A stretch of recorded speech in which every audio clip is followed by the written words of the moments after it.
Going?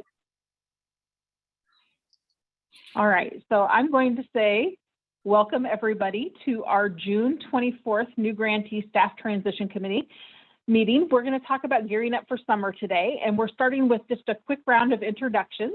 So I'm going to have people introduce yourself by saying your name, the site you're with, and then something like your favorite summer treat. So I threw out the suggestions of maybe it's like, I don't know, strawberry popsicles or ice cream bar from the truck or something like that. Watermelon is another one that comes to mind. But yeah, your favorite treat. So, and I'm going to have Tricia start first. So Tricia, if you don't mind repeating yourself, that would be great. Tricia Anderson at Valley Elementary Learning Center in Elgin. And I'm going to say anything camping related. We'll say s'mores. Oh yeah. Tricia, have you seen the new chocolate stuffed marshmallows? No, I haven't. That sounds brilliant though, because that's my favorite part about s'mores is like, I like my chocolate melted, which is like my biggest struggle. Yeah, I'm so intrigued by that. I really want to try them. So yeah. But all right, thank you. Fiona, I'll have you go next. All right, my name is Fiona, and I'm working at the Burlington sites. So there's 4 elementaries and 2 middle schools. Great. And Fiona, what's your favorite summertime treat? So I have 2 little kids, and we make like the little frozen popsicles all the time, and they think it's for them, but really it's for me. I just love I love popsicles. I love that. That's great. Thanks, Fiona. So Megan, I have you next. I'm Megan with Youthport in Cedar Rapids. We have 2 elementary schools. And I would say my favorite would be s'mores. I like Reese's and s'mores, and I have tried the chocolate filled marshmallows. They are good. Okay. All right. It's settled. I have to buy them now. Yeah. So thank you for that endorsement. So, all right, Nikki, I have you next. Hi, Nikki Clausen. I'm with the Council Bluffs School District, and we have 10 different programs. So we're really busy during the school year, but I would say for summer, anything on the lake or on a boat. We love to boat, and so I think everything tastes better on a boat.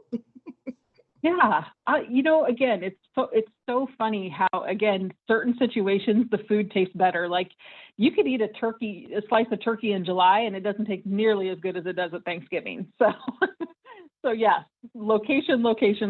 Very good. Emily, I have you next.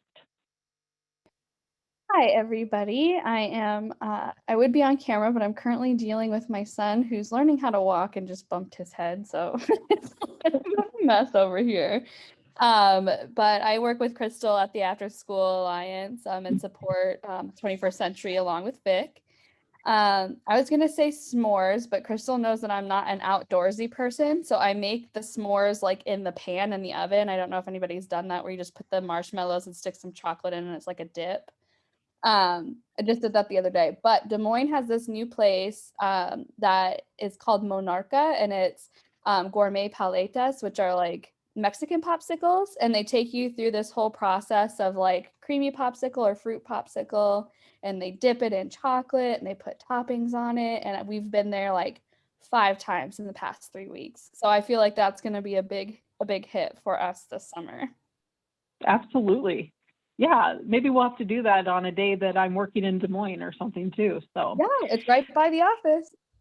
Well, there you go. So, and then Vic, I have you on the call too. Good morning. Well, let me share this little bit of history for you guys. I used to be a good humor man selling ice cream on the streets of Detroit. And, I still love the good humor, and I'm happy that I can buy the good humor bars in the supermarket. And, I go between the strawberry shortcake and then they've got the chocolate ones. I forget what they're called, but anyway, I've always thought good humor ice cream was the best. Yeah, it is good. Maybe it's just where I am, but Good Humor is not a brand that I see very often close to me.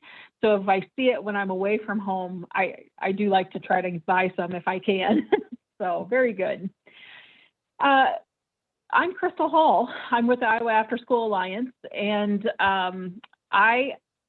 one thing that I'm so much very looking forward to is we have a huge 4th of July party here. So I actually live on a farm, an acreage, and each 4th of July we'll have anywhere from probably 80 to 100 people come. We didn't last year because of COVID, so that was kind of a bummer. But we have 80 to 100 people come. The kids swim, the adults play roly-poly, we have fishing, we have beanbag games, yard games, all sorts of things. But one thing that we do every year is we do flavored bratwurst. And this year I have 30 different flavors of bratwurst that we'll be serving at this party. So the flavor that is new to us this year is Philly cheesesteak, and I'm super pumped to try that. So again, I think it's a location thing because bratwurst in the winter just don't taste nearly as good as they do in the summer. So, but thank you for that. Nice to have everybody on the call today. Again, our presentation today is going to be gearing up for summer. We're going to be just reminding people of some data collection points and then some hints, tips, suggestions. This call is also for you if you have questions or if you want to share a strategy that really worked for you. Love to hear your voices in this as well. All right, let's go in here. We already did that. So right out of the gate, as I just kind of casually mentioned with my bratwurst story, you know, we're kind of slowly getting back to normal, right? So I think the quote that I heard the other day, and I thought it was like almost like reading, I don't know, like a young adult fiction novel or whatever, was this, you know, living in a post-COVID world and what does it mean? So, you know, what does the new normal look at your site? And I would like to just kind of open it up to everybody at this point. So like, what's something that, you know, 2 years ago, a year ago, whatever, you didn't do and now you do all the time? So I'm just going to open it up for anybody who wants to join in and offer that. What's your new normal?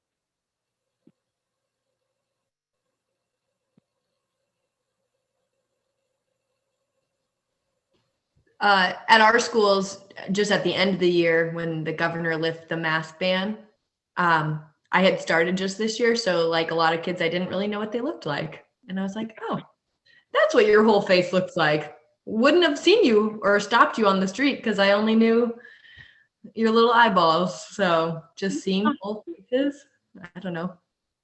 Oh my gosh. You know, I have a niece who got jealous because she lost a tooth and nobody noticed because of her mask. Yeah. So yeah. What are some other new normals that people are kind of dealing with or facing right now?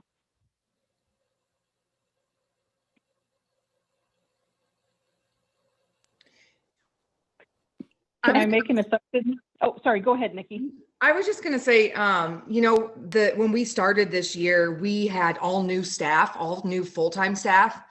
And so when that happened and we were going through all of these changes, every principal wanted to do something different at after school programs. So that made it a little bit more difficult. And I was trying to tell our full-time staff, like, just breathe. It's going to get better. I promise you that these things are just at the beginning of the year and we'll roll through it. And so I guess what I'm looking most forward to is for my full-time staff to see how our programs do run a little bit more normal. But I mean, we have had to change things, just, you know, more staffing. We've reduced our club sizes. We have to spread the kids out, but we also aren't doing assigned seats anymore because we don't really have to track COVID as closely as we were. So I think it's going to be a really nice transition into the new school year for them to be able to see that new normal. Yeah, absolutely. And again, all of those good points then too, you know, I mean, we had to be so vigilant. We're getting a little more relaxed, but again, we know that some things are changed and sometimes that's for the better. And sometimes you try it, it doesn't work and you go back to the drawing board. But, you know, if there is anything to be said about after school program staff or out of school time staff, it's that you are so good at pivoting on the go, right? So yes, that's very much a strength in this field. So we're going to jump right in and kind of start with some of these reminders. So even though summer can be maybe a little bit more relaxed or, you know, perhaps even a little more fun, for lack of a better word, not saying that your school year programs are not fun, because I know they are. They're very engaging, but summer just has a different feel to it. With that being said, we still have to remember that data collection as it pertains to your 21st century program is vitally important. This is how we tell our story to the federal government, which of course determines the 21st Century Community Learning Center budget every single year.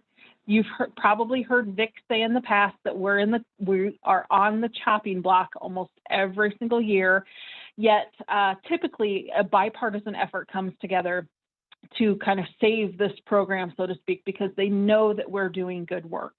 And that is evident in the data that is presented, as well as the anecdotal evidence that is presented at different levels too, whether it be federal, state, or local.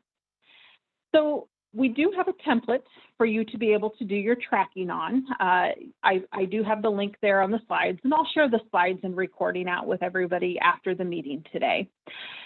We will have a new template coming very soon, because if you haven't heard already, we will be having some new GEPRA measures, many fewer GEPRA measures, which I'm hoping that you're all very excited for. I know personally I'm a little bit jealous, since I used to run a program and I distinctly remember what it was like to have to track all of those things. But the new form is in the process of being approved by the committee, the evaluation committee. And then once that is done, we will share it out with the entire network, and then we will also post it and make it available online. So the things that you are going to be asked to track during summer, and my thought is that, you know, so many of you already have systems in place, but you'll just want to be double checking against this, is obviously we want to know attendance. So in your summer program, you have a 30-day attendance requirement. We actually encourage you to schedule more than 30 days of summer programming, just in case something happens, right? You have a water main break and your site has to shut down, or God forbid you have a bad storm like the folks in Cedar Rapids faced last year with the derecho. That way it just kind of helps to maybe pad or support those offerings for yourself. So that 30 days is important. Again, we recommend scheduling anywhere from 32 to 35 days. And some of you go above and beyond that even. So please keep that in mind. Crystal. Yeah, Let go me ahead, share Vic. that the 30 days is based on research from the Wallace Foundation.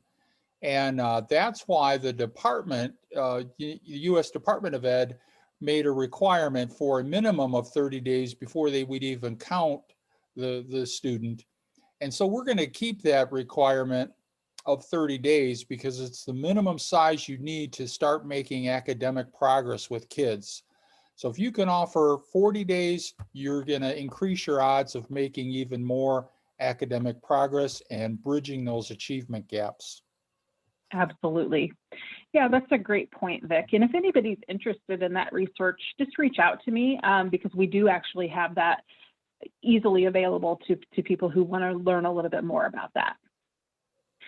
The other types of information that you'll need to track or provide data on is where you're actually doing your program. So what school, site, or center you're going to be at. You're going to be using your student grades, but you'll use the grade that they just completed. So in the data collection world, a second grader is a second grader until the very first day of school when they walk into third grade. So kind of keep that in mind as well. You're still going to be asked to track some of that demographic data. So the gender of the youth involved in your program, their ages, their race, ethnicity, things of that nature. And then finally, we'll want to know if how many of your students are on free or reduced price lunch, and if your student is an LEP or a special needs learner. Crystal, a little bit of history now. You started when we were doing the APR, but before the APR, we had an even worse system called the PPICS. And it was all designed by people that do, research and data, and they had just a ton of questions. Even the teacher survey was like a couple of pages. So we keep moving in the right direction, making it more to the point, the data that we actually need to report. And so this latest move is, I think, the best. Yeah. Yeah, that was actually my first official meeting, Vic, was when you guys were moving from PPIC to APR, and half the people were panicking and the other half were breathing a sigh of relief, and I didn't know how to feel. So, good times to remember to live those memories again, huh? So, Oh man, that was a pain. yes. So folks, the other types of things that you're going to be asked to track this summer, and again, this is all in that template or that tool, so it is readily available to you. You absolutely do not have to use that tool if you don't want to. If you have another internal system, that's perfectly fine. Just be aware that these are the types of things that you'll want to track, because you may find yourself having to think back, like, it's better if you can track it in real time versus trying to remember, like in the fall, like what the heck did we do in July, So just be thinking about those things as well. So the types of programs that you offer in your program, are you doing STEM, literacy, homework help, arts and music? What types of physical fitness activities are you doing? Are you doing any truancy prevention? Are you doing like a summer youth leadership academy? All of those different categories, we're going to be asking you how often you have done those activities and then for how long, as well as how many students participated. So not all of your students need to participate in an entrepreneurship club. Maybe you have a group of fifth graders or even middle school or high school age students who are engaging in that type of an activity. So you can indicate that when it's time to put your data entry into the APR system. We also want to know if the program is part of a college or career readiness plan. And I know sometimes this gets a little bit strange, I think, for people, because I think you could probably make the argument that almost everything that you do in your out of school time programming is eventually going to lead to college and career readiness, but this has a little bit more specificity.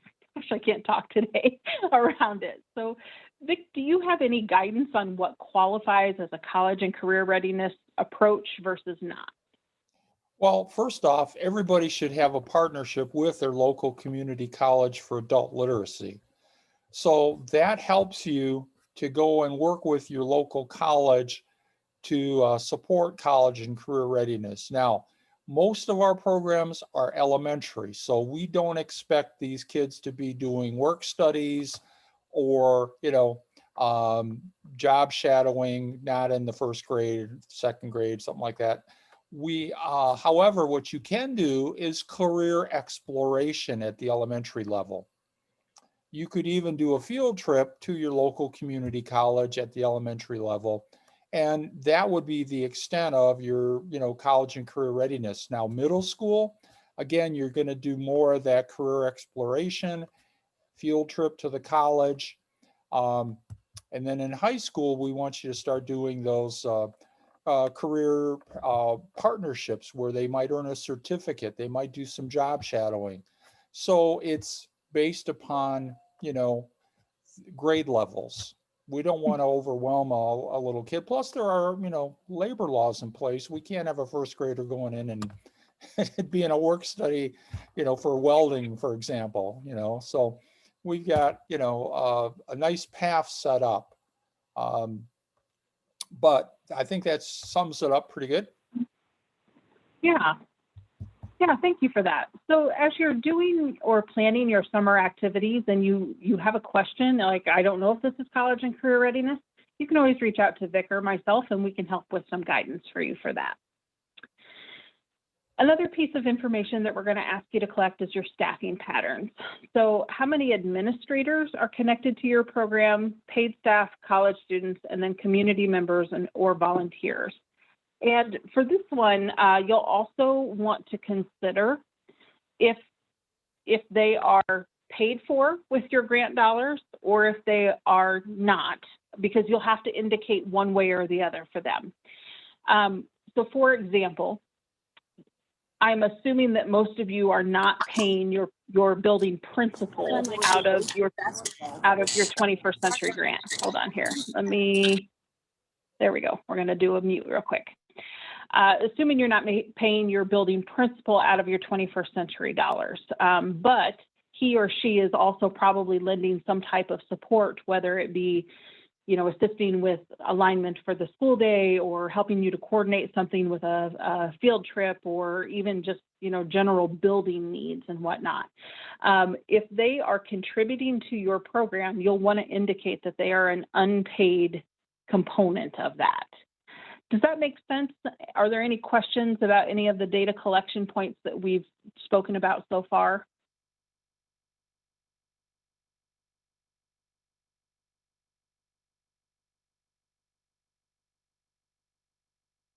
Okay, I'm going to move on. So the last thing that we'll need to think about is your outcomes. So for this, we're looking for proficiency data, behavioral data, and those grades. And again, remember that we're also starting with those new GEPRA measures, so we'll need to consider timing in here as well.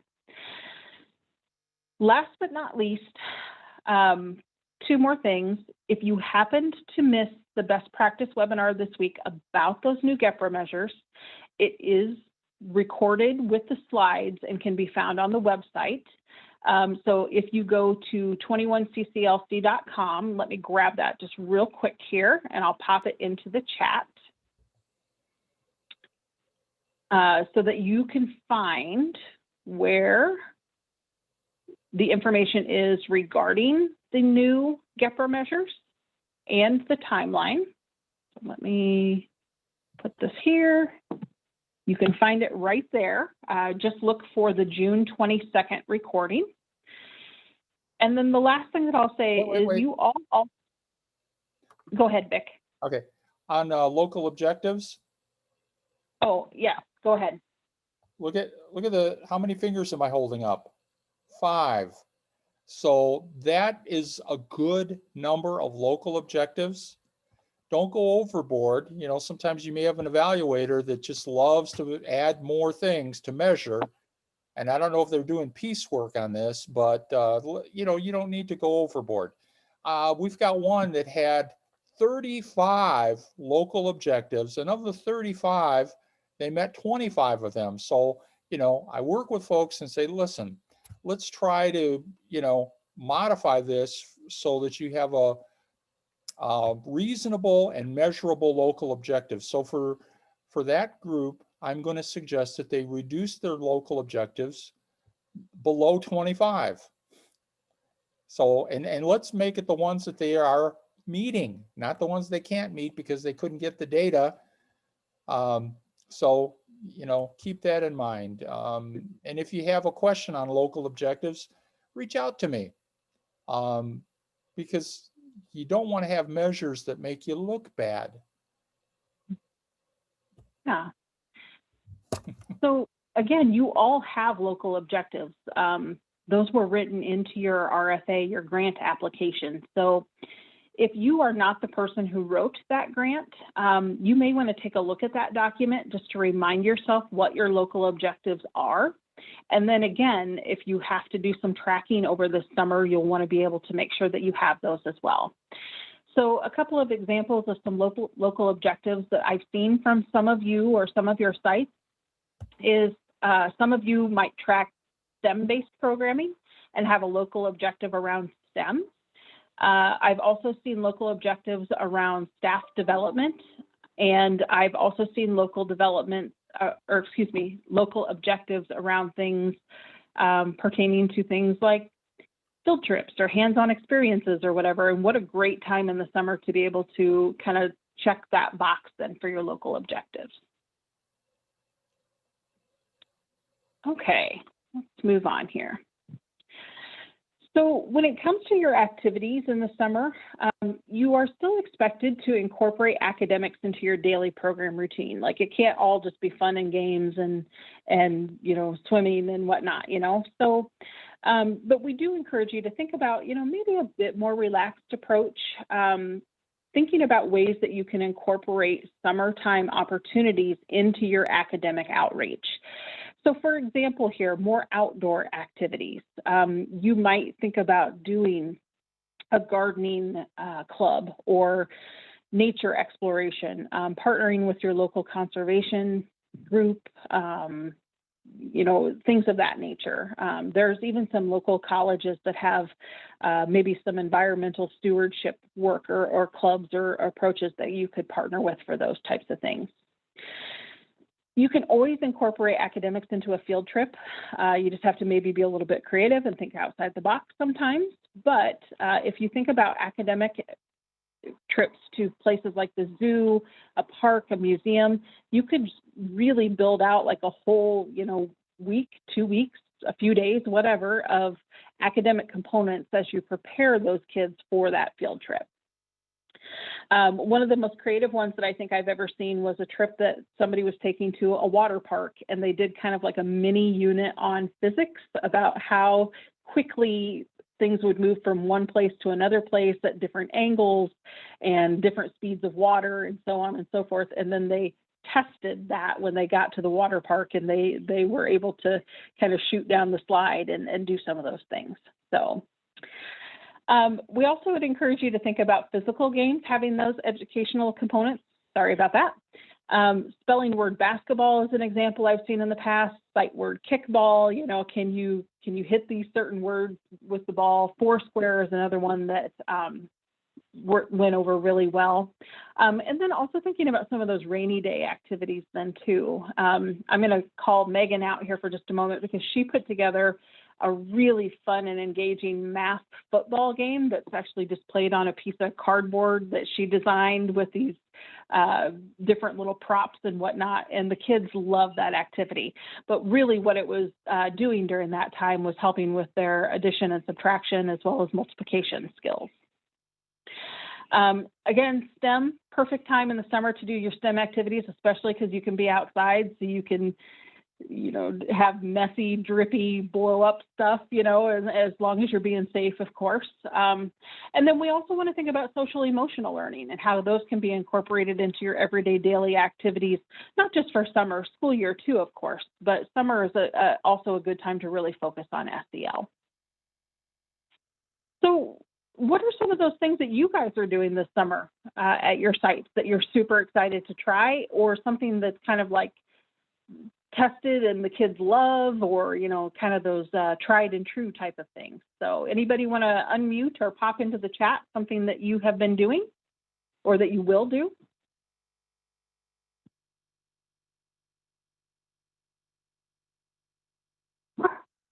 Oh, and I'm sorry, that's my dog barking. Ginger, shh.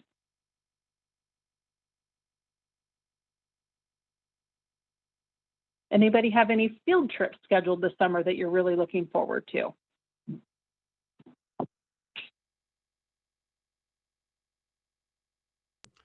Sure, we usually take one big field trip at the end of the summer, either to Lost Island or to Adventureland. The kids earn it over the summer. And so with COVID last year, we didn't get to take them. So this year we're actually going to both. So we're taking them to Lost Island tomorrow, and then the end of the summer program will go to Adventureland. So they are very excited about those. Very good. Thanks, Megan. Mm-hmm. Anybody else? What's something that you're doing this summer that you're really looking forward to?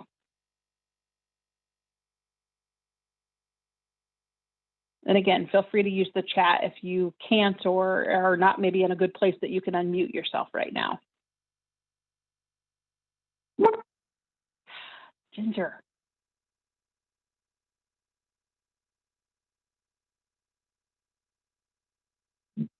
Okay, that's okay. Quiet group today, no problem.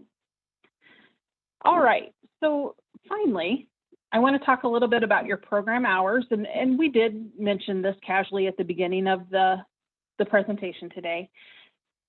Can't stress enough how important it is to get that 30 days in.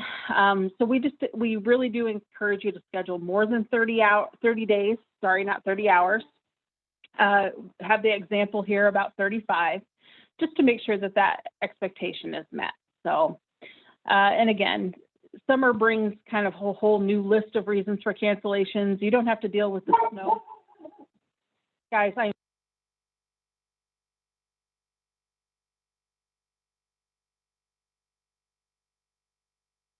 Sorry, my daughter walked into the house from softball practice and I think just really scared my dog here. So again, my apologies. Again, you're not dealing with snow, but you are dealing with things like potential weather threats and things like water main breaks and so on and so forth. All right.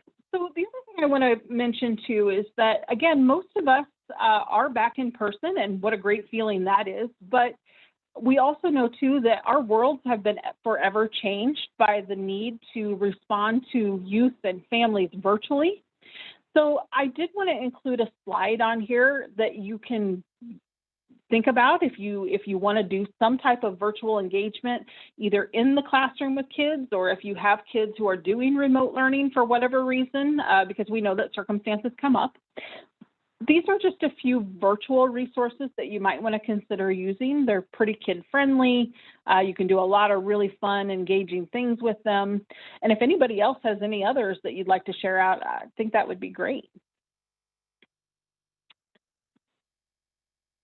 And then last but not least, I just want to open the floor for any questions or comments, either as it pertains to anything that we've shared today, or any general questions that you might have as we are kind of wrapping up the fiscal year and moving to summer and then getting ready to kick off the school year next year. So I'll pause for questions.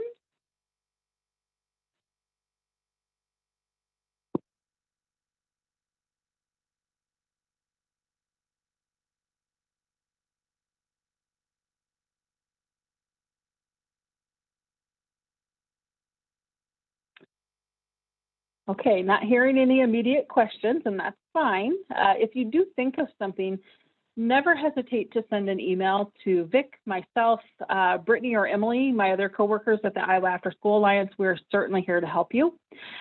And the last thing I just want to remind people of is it's always a good idea to share your summer plans with Vic. That way, if there's, anything that comes up in terms of resources or information that can be shared, it's perhaps just a little bit more top of mind. Vic, is there anything else that you wanted to share today with the group? Yes. Normally I send out an email and I ask you about your summer schedule. I haven't done that this year. However, if you're running a summer program and you're going to be moving your location, you need to send me an email and notify me on that. That covers you, in case there's some kind of an incident. We don't have to do a formal amendment during the summer. Otherwise, I'd be doing like 30 of them. But, it's normal for schools to say, you can't use this building. We're going to do some kind of maintenance on it. We're going to paint the floors, or we're going to put on a new roof, and then you have to move to a different building. Just keep me informed and you'll be good. Yeah. I think the other thing that I would like to just maybe ask as a question and have you address then too, Vic, is that some people on our call today are perhaps wrapping up a cohort grant. They're in their 5th or final year, and in theory would be ending their program June 30th. Can you talk very briefly about how Carry Forward might help with summer programming?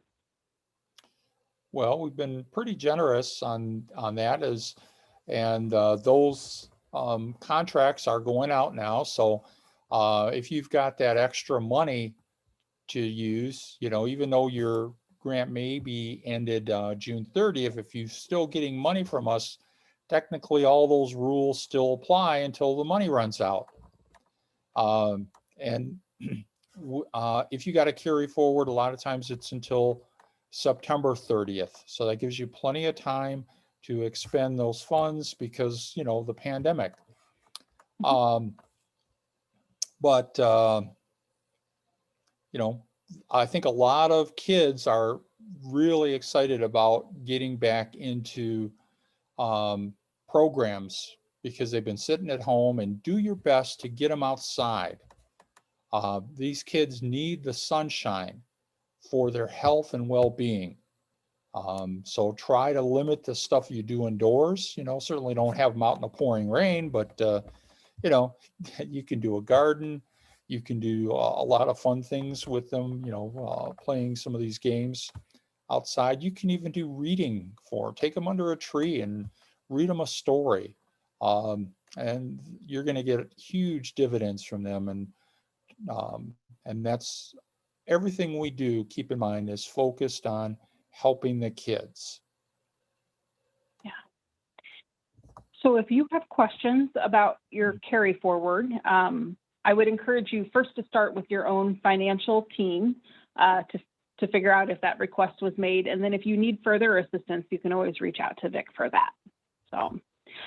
So with that being said, I'll go ahead and stop share.